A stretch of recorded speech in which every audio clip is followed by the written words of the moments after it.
Welcome back everybody to episode 6 of the ZX14R Rebuild series. In the last episode we had trouble getting the bike to run right, so I'm going to go ahead and start by removing the fuel tank so I can check for fuel pressure.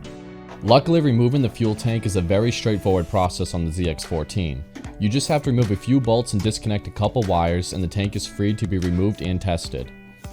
I know some of you might be saying I should test spark first, since it was running right before I replaced the spark plugs, and you're absolutely correct on that one, but I think what might have happened was that I ran the bike for the first time, I didn't allow it to fully warm up, and it might have pulled some junk from the tank into the injectors, which is why it's popping and making weird noises and running so erratically, because the misfire seems to be inconsistent among each cylinder. It seems more like a fuel issue to me, so that's why I decided to remove the tank first and check for fuel.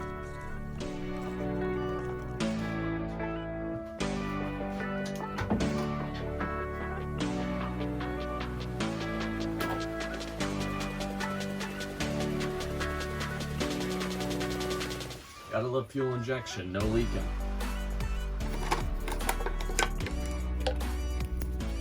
Couple more fuses right there.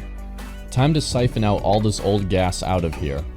Well, most of it at least. Using a hand pump is a lot easier and safer than just sucking on a hose like most people do. I, for one, don't like the taste of gas though. This is going to take a little while to siphon all of this fuel out. So while the fuel is draining, I'm going to go ahead and start checking some other stuff on the bike.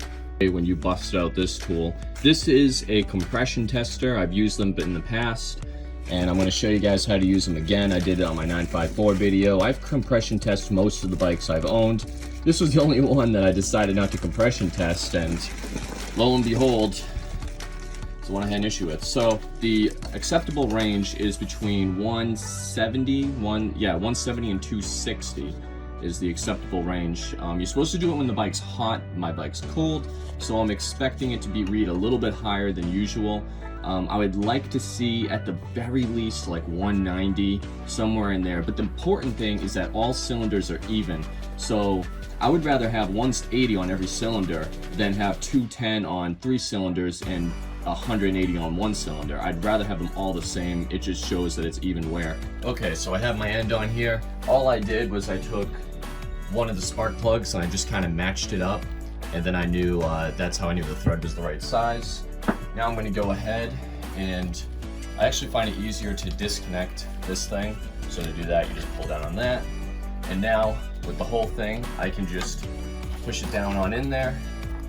And once it's in there, I just tighten it like this.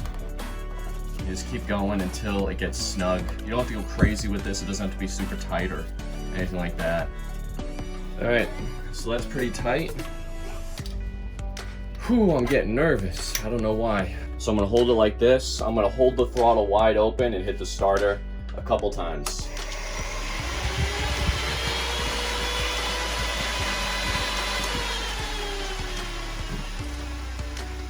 Why are those going off like crazy? I'm gonna turn those I'm gonna unplug those fans for a minute. All right, so go number 2. Whew, I'm so nervous.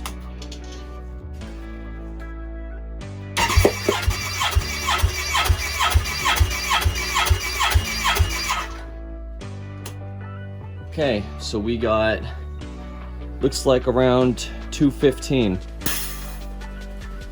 Next hole. That was cylinder number 4. Now we are on cylinder number 3. That's good.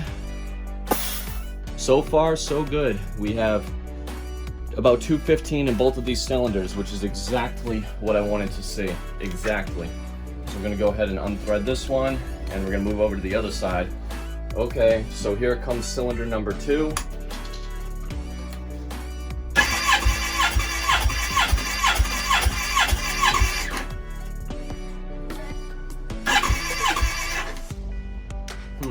We got 190. Let's go ahead and try one more time.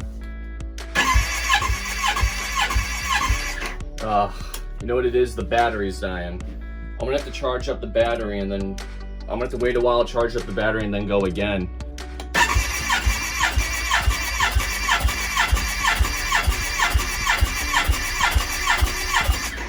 Okay, that's cylinder number 2. Looks like we got 210 now. cylinder number 1.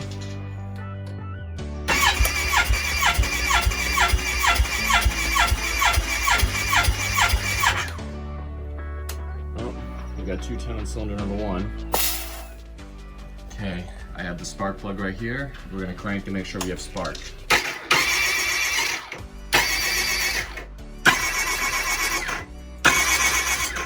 Alright, we have spark across all cylinders, confirmed. Oh, and I know somebody's gonna ask, I actually, for every single cylinder, I used the coil that was pulled from that cylinder along with the spark plug, so that confirms that the coil and the plug and the bike all have spark. Okay, so this is how my setup is. I just have this line disconnected right here. I have these wires going to the tank.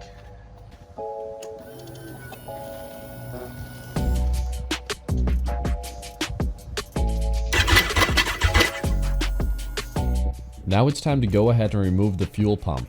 Removal is pretty easy, just a few bolts hold it on.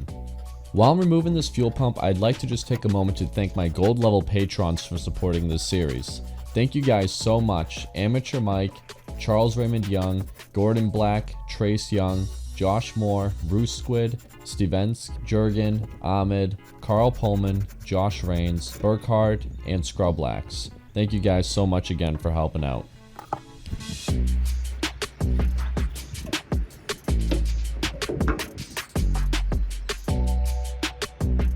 Now that I have the fuel pump removed, I want to go ahead and start disassembling it further.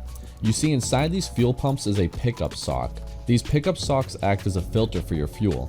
I want to replace it because it could be dirty or damaged and might be allowing debris to go through it, which would explain if the injectors are getting clogged why my bike is having trouble running.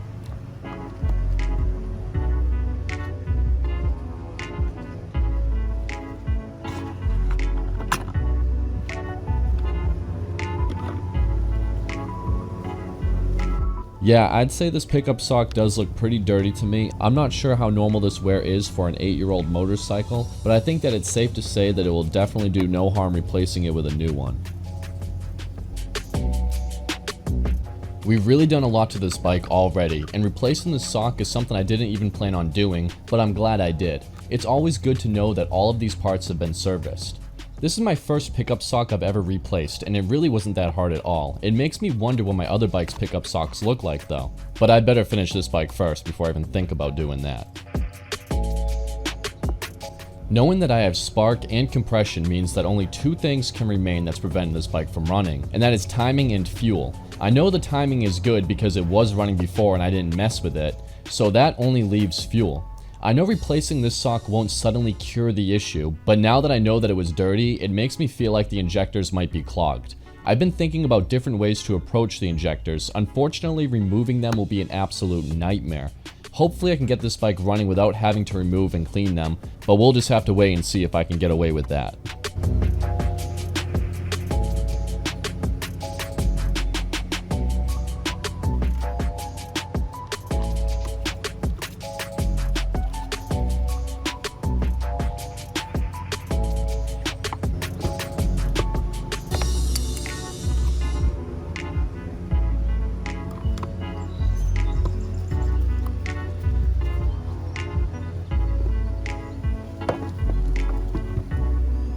Now it's time to reinstall the fuel pump. This is about as straightforward as it gets. Not going to lie to you guys, I'm having a hard time even figuring out how to narrate this part.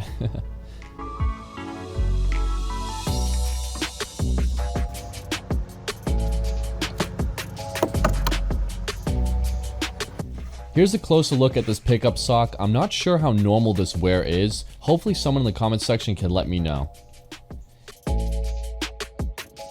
Now let's try and start the bike. First, I'm going to cycle the key on and off a few times to help build up fuel pressure before attempting to start.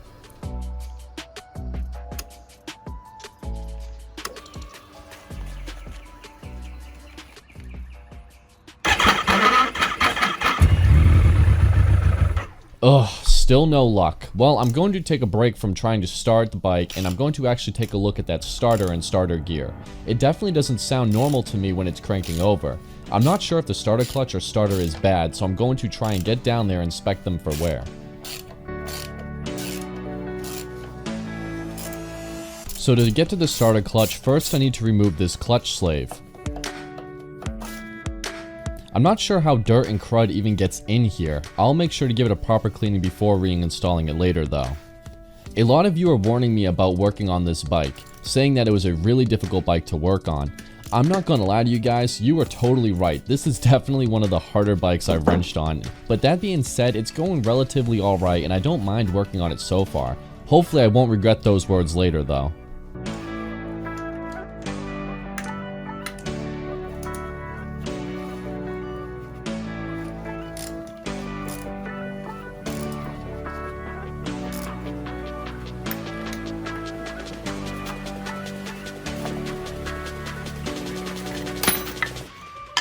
And finally, off comes the cover. I just realized you have to do this to replace the front sprocket too. I guess I'll be down here again in the future at some point. Okay, so you're not going to be able to see it, but there is a little rubber cap right there that I'm poking, and I'm going to lift that up. You're really not going to be able to see it, I'm sorry.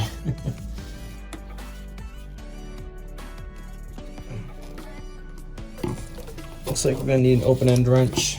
Alright, so I got the starter out and I inspected the gear. It only spins one way. I don't know if you can see it with my finger in the way, probably not, but you're gonna just have to take my word for it. The gear will only spin in one direction, so I know the bearing's fine and it doesn't feel like there's anything messed up in there. I stuck a camera in there and tried to look around to see if there's any debris.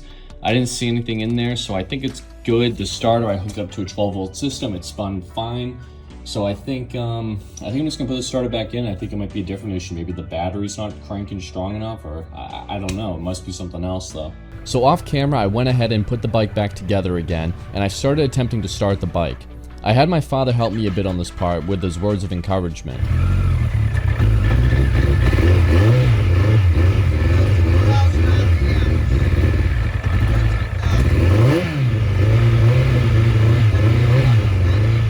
And to my surprise, we were able to actually get the bike running again by simply cranking it over and over again while giving it tons of gas until finally the issue started to correct itself.